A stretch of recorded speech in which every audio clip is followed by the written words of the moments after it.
Dolly Parton, ce n'était pas seulement Jolene derrière la star country, elle avait construit un véritable empire culturel, économique et philanthropique. Et c'est justement ce qui explique pourquoi sa disparition provoque autant d'hommages aux États-Unis. On en sait aussi un peu plus sur son décès. Son équipe a confirmé qu'elle est morte à Nashville après une brève bataille contre le cancer. Mais pour comprendre l'ampleur des réactions, il faut surtout regarder tout ce qu'elle a construit pendant sa carrière. Vous connaissez sûrement Jolene, mais Dolly Parton a écrit plus de 3000 chansons. Et l'un de ses plus grands succès mondiaux, beaucoup l'associent encore à Whitney Houston.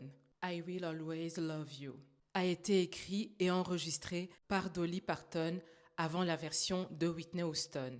Mais son influence ne venait pas uniquement que de la musique. Elle était également actrice et femme d'affaires. Elle a également contribué au développement de Dollywood, un immense parc d'attractions situé dans son Tennessee natal. Et pourtant, ce n'est pas ce qui explique le mieux pourquoi elle était respectée. En 1995, elle crée Imagination Librairie, un programme qui envoie gratuitement les livres aux jeunes enfants. Cette cause était très personnelle pour elle. Son père avait grandi sans savoir correctement lire ni écrire. Depuis, le programme s'est développé dans plusieurs pays et a distribué des centaines de millions de livres.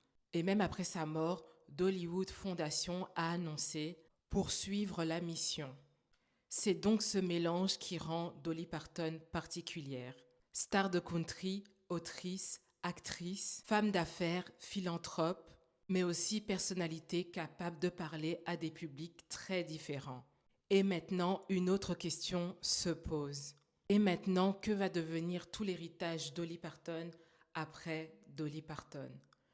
Que son âme repose en paix.